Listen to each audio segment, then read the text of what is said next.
Assalamualaikum warahmatullahi wabarakatuh.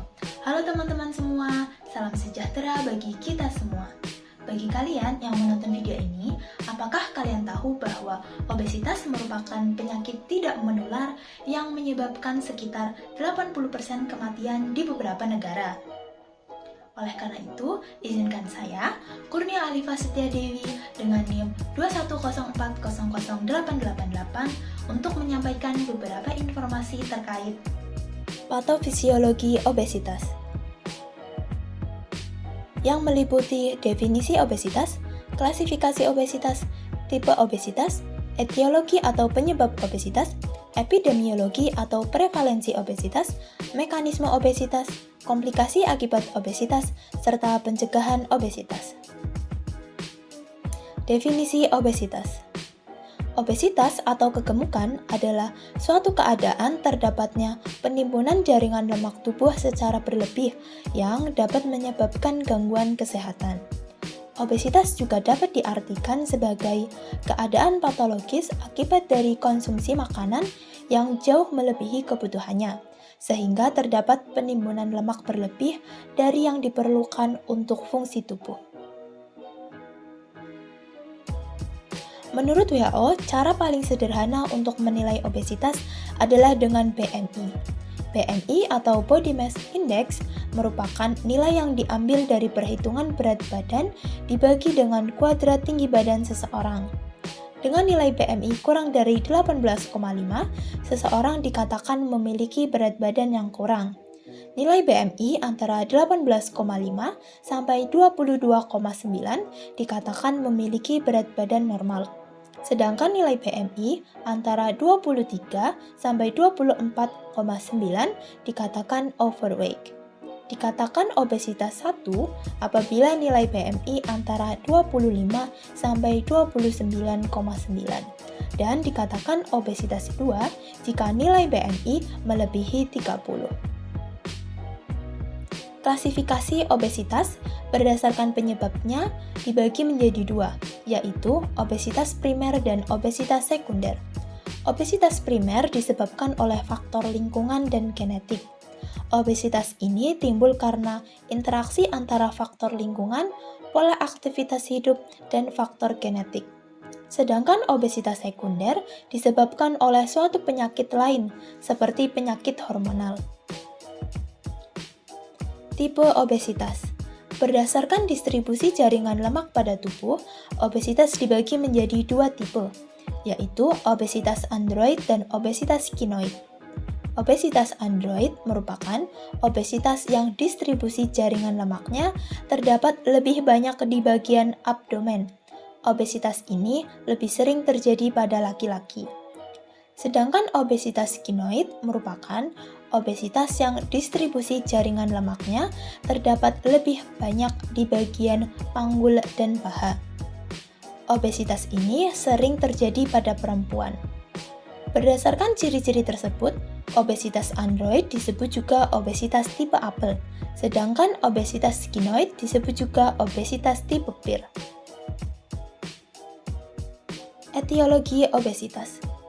Pada umumnya, penyebab obesitas terbagi atas faktor yang dapat diubah dan faktor yang tidak dapat diubah.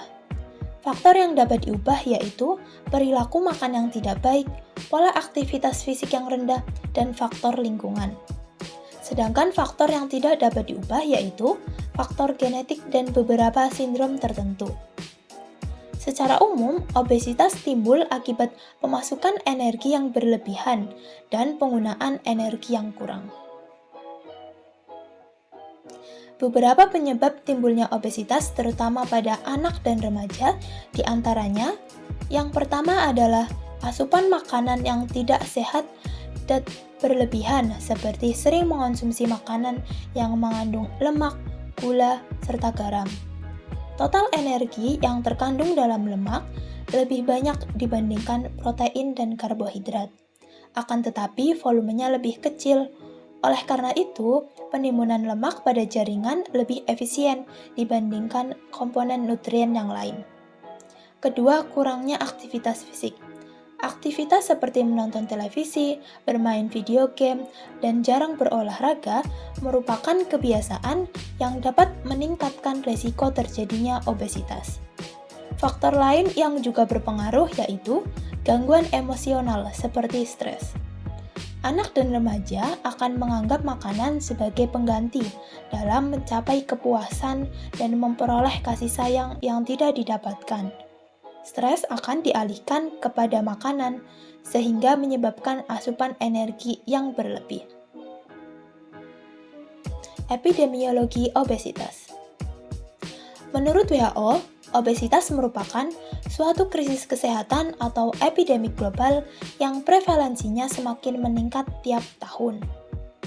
Pada tahun 2016, lebih dari 340 juta anak-anak dan remaja yang berusia 5-19 tahun mengalami kelebihan berat badan dan obesitas.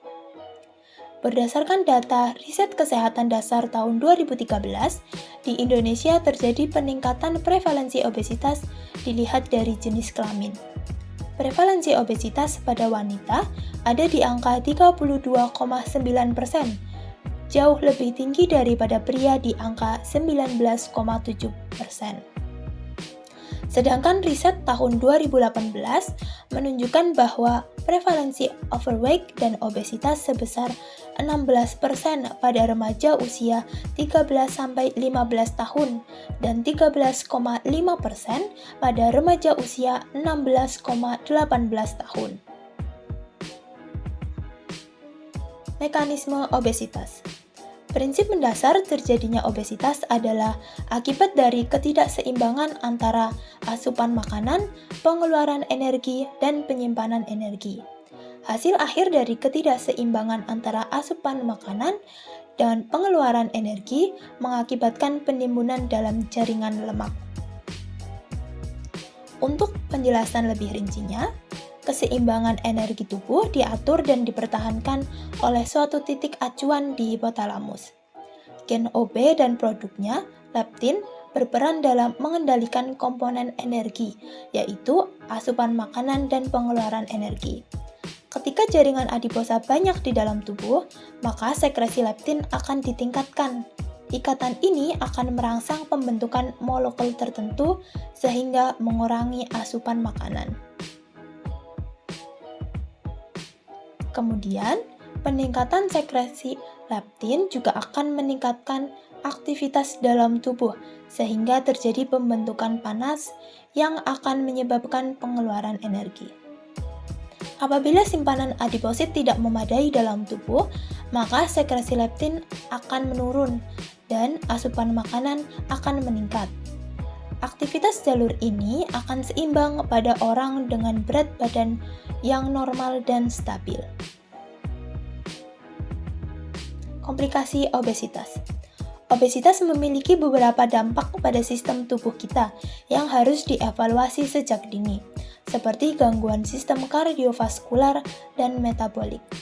Obesitas yang berlanjut sampai dewasa dapat meningkatkan resiko terjadinya gangguan pada sistem kardiovaskular, seperti tekanan darah tinggi dan peningkatan kadar kolesterol total dalam darah.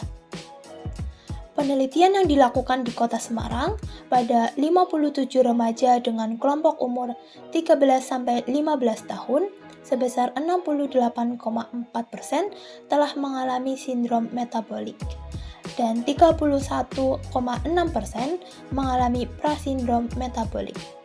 Selanjutnya ada gangguan pernafasan.